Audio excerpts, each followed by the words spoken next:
Video में हम पढ़ेंगे हिस्ट्री का एक टॉपिक जिसका नाम है the impact of British rule. ठीक है, इम्पैक्ट ऑफ ब्रिटिश रूल। तो जब ब्रिटिश भारत में था तो उसका इम्पैक्ट क्या था। ठीक है, तो देखो, सबसे पहला बात यहाँ टाइम लाइन एक दिया गया है। हम बात कर लेते हैं यहाँ पे एक टाइम था जिसे बोला गया 1857। और आपने अपने बुक में देखा होगा कि एक चैप्टर होगा द रिवॉल्ट ऑफ 1857। तो ये रिवॉल्ट किसके खिलाफ था? तो ये रिवॉल्ट में पहली बार भारत के जितने भी मतलब किंग्स हैं वो सभी आपस में आए और लड़े अपने अपने हित के लिए।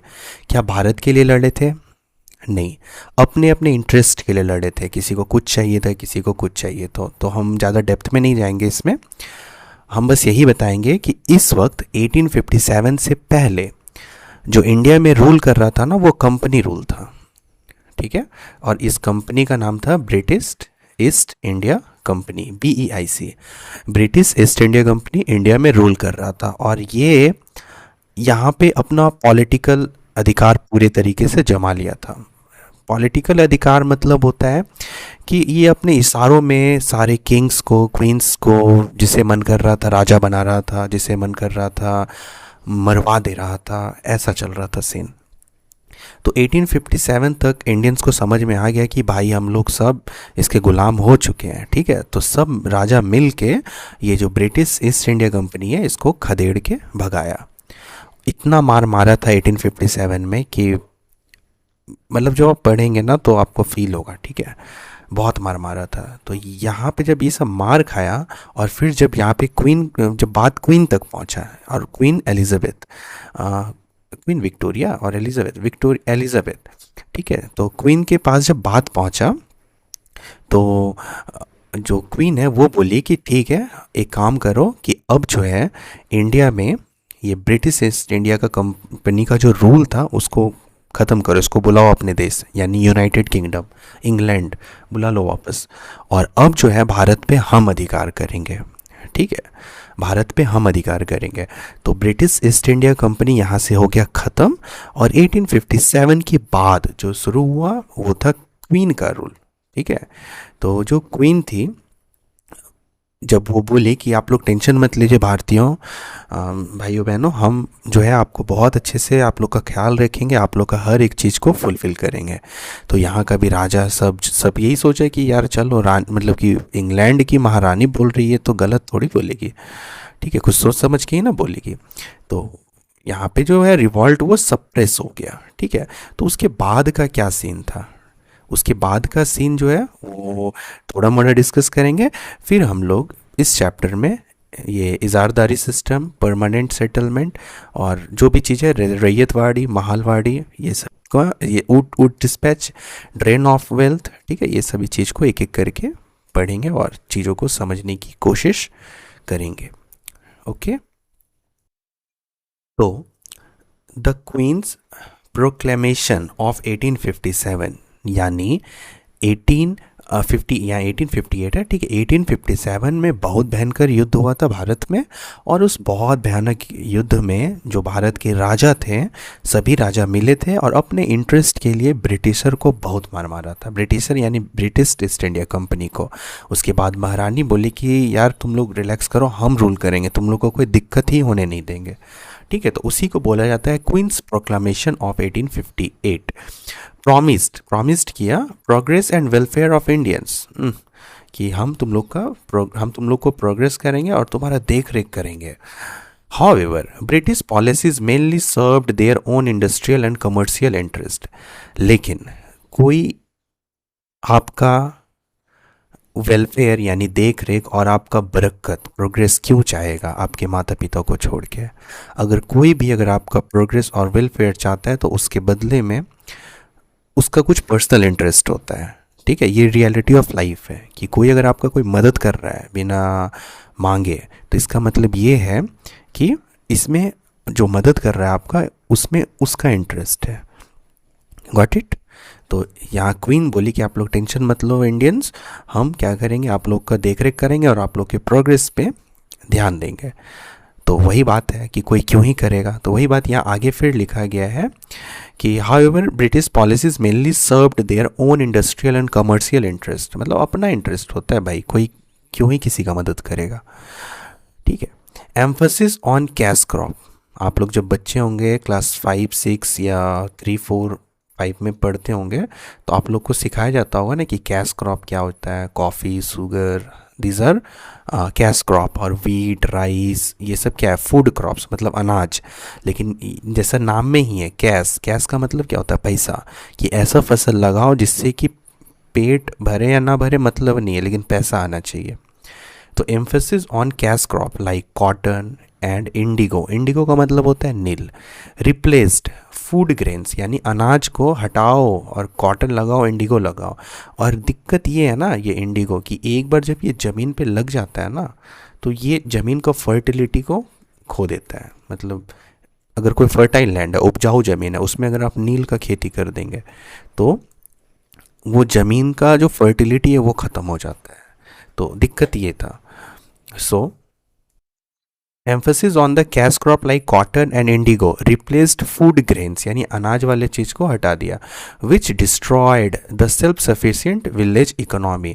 ठीक है, खाने के लिए है ही नहीं और कॉटन और इंडिगो लगाया जा रहा है, तो जो विलेज था मतलब वहाँ का इकोनॉमी ख़त्म हो रहा था। ठीक है। फ्रीक्वेंट फैमिन्स, फेमिनिन का मतलब होता है सुखाव, मतलब ठीक है सुखाव, frequent famine and British apathy towards it with no focus on improving agriculture resulted in a greater poverty and discontent among the masses। discontent का मतलब होता है असंतुष्ट, among the masses मतलब बहुत सारा लोग जो था इंडिया में वो असंतुष्ट था। Okay. Successive land revenue policies enriched the British and zamindars while peasants suffered exploitation। exploitation का मतलब होता है मतलब उत्पीड़न। ठीक है, पता नहीं, अब हिंदी का स्पेलिंग मुझे नहीं पता भाई। उत्पीड़न मतलब होता है कि सप्रेस, मतलब कि तुम भाड़ में जाओ पर मेरा पेट भरना चाहिए। ठीक है। तो लैंड रेवेन्यू पॉलिसीज ऐसा आ रहा था ना कि सिर्फ ब्रिटिशर्स को फ़ायदा हो रहा था और ज़मींदार को फ़ायदा हो रहा था। और वाइल पीजेंट यानी किसान जो था वो सफ़र एक्सप्लॉयटेशन, एक्सप्लॉयटेशन यानी कि वही उत्पीड़न। While the British government favor its own citizen and wealthy Indians such as zamindars, it also introduced English education। हाँ, English education introduce किया है, खाने के लिए है ही नहीं और पढ़ाई करेंगे। Certain laws promoted the opening of school and supported the social upliftment of women। और बहुत सारे स्कूल और बहुत सारे ऐसे लॉ और पॉलिसीज़ लाए गए थे जिससे कि वुमेन का जो कंडीशन है वो थोड़ा अपलिफ्ट हो, यानी बेहतर हो। However the broader economic and social impact of British rule were deeply exploitative. मतलब यहाँ पे मतलब बोल रहा है कि हाँ दिखाने के लिए कि देखो हम तुम्हारा कितना भला कर रहे हैं, पर अंदर से वो चाहता है कि तुमको भला करेंगे, तुम्हारा हम शोषण करेंगे। शोषण मतलब वही exploitation. Now comes the economic policy of the British, economic policy of the British, कि ब्रिटिशर्स का इकोनॉमी पॉलिसी क्या था। इकोनॉमी क्या होता है, इकोनॉमी होता है मतलब पैसे का लेन देन, रिवेन्यू जनरेट करना, कहाँ पे पैसे खर्च करने, ये सारे चीज़। Economy policy of the British क्या था। As the British gained political control, political control यानी कि इतना ये सब का दबदबा था ना कि ये सब जो राजा पसंद नहीं आता था या जो राजा ये ब्रिटिशर्स के खिलाफ कहता था ना उसको मरवा देता था, हटा देता था गद्दी से। तो as the British gained political control they sought a way to fund the cost of maintaining the administrative structure, war expenses and the purchase of Indian goods for exporting to England. तो मतलब ये सब का mindset ये था ना कि हम लोग जो यहाँ रह रहे हैं यानी कि ब्रिटिशर्स, ठीक है, तो ब्रिटिशर्स जो यहाँ रह रहे हैं तो हम रहेंगे तुम्हारे पैसे से ही। ठीक है, अगर हमको कुछ गन वगैरह करना है हम तुम्हारे पैसे से ही गन कर देंगे, हमको कुछ सामान इंडिया से ख़रीद के विदेश भेजना है तो हम तुम्हारे पैसे से भेजेंगे। तो वही बात है यहाँ पे, वॉर एक्सपेंसेस, युद्ध करना है तो तुम्हारे पैसे से ही युद्ध लड़ेंगे। So they developed revenue policies which aimed at maximising their income.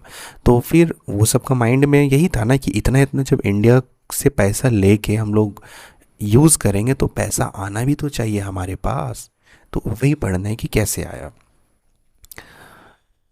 So they developed revenue policies which aimed at maximizing their income. These policies devastated India's agro-based traditional economy, which had the following feature. जो कि ये सब के economic policy जो है India का जो agriculture tradition है उसको पूरे तरीके से कोलैप्स कर दिया। कैसे, क्या क्या फीचर्स था इंडिया का? तो Indian villagers were self sufficient relying on agriculture and handicrafts. तो इंडिया का जो विलेज था ना वो पूरे तरीके से खुद पे डिपेंड था, जितने भी ज़रूरत की चीज़ें थी उसके लिए वो खुद पे डिपेंड रहता था। ठीक है, किसी के लिए जाना नहीं था, किसी के पास जाने की ज़रूरत नहीं थी। खुद का खेत होता था, उस खेत को वो उसमें रोप के अपना फसल उगा के खुद खाता था। Traditionally, revenue was collected in a kind by landlords or royal officials, and most farmers owned the land they cultivated. और ऐसा था कि बहुत सारे फार्मर का खुद का ज़मीन होता था। ठीक है, British intervention altered this system. जब ब्रिटिशर आया इंडिया में तो ये जो सिस्टम था हम लोग का बहुत प्यारा सिस्टम, इसको बर्बाद करके रख दिया drastically. Let us know about the some major British policies and their negative impact on the Indian economy. तो अब हम एक एक करके हम लोग जानेंगे कि हमारा जो ट्रेडिशनली इतना अच्छा था सिस्टम एग्रीकल्चर का उसको किस तरीके से रुइन कर दिया। रुइन यानी बर्बाद कर दिया।